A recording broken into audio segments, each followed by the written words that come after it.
Schools are back in session across much of the state, and those back-to-school expenses can add up for parents. There's school supplies, clothes, maybe a new backpack or gym shoes. Then around the time many parents receive their kids' first report card, another expense, a bill for textbook fees. Indiana is one of only a handful of states that charges for books, and as Adam Pinsker reports, advocates continue to push for the state to foot the bill.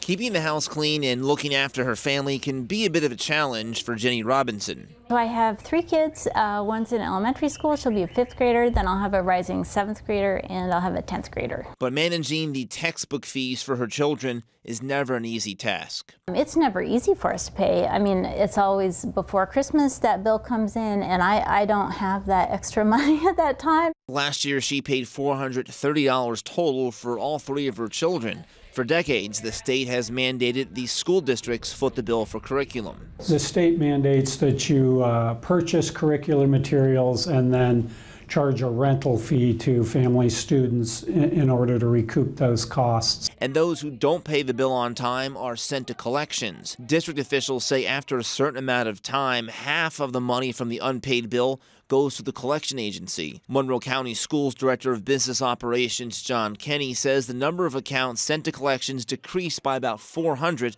from this year to last year. I think it can be more awareness, a little more diligence in making sure we're communicating that the bills are due. But Robinson says school districts shouldn't be put in the position of being bill collectors in the first place. To me, it's just a travesty that we're not fully funding education, that we're leaving textbooks, and which now really basically means instructional materials and curriculum, just out of the cost equation. But the chair of Indiana's House Education Committee, Bob Baining, says Indiana's constitutional guarantee of a free education doesn't include certain fees levied at the local level. Seldom do you hear parents complain about the fees that are associated with lab fees.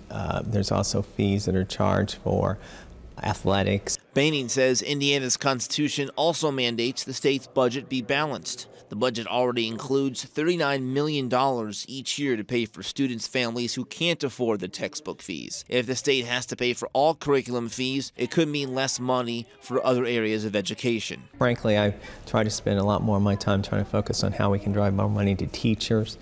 And if the state would agree to pay for textbooks, that cost then is additional money that would not be available to teacher salaries. What digit?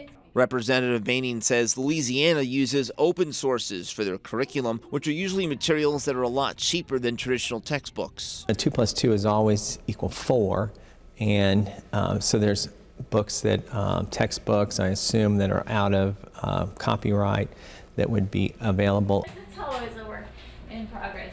But for Robinson, who is also chair of the Monroe County chapter of Indiana Coalition for Public Education, the fees are a slap in the face to Hoosier families struggling to make ends meet. I think there's a reluctance to fully fund education. And I think there's a sense that maybe, you know, families need to step up and pay. For Indiana Newsdesk, I'm Adam Pinsker.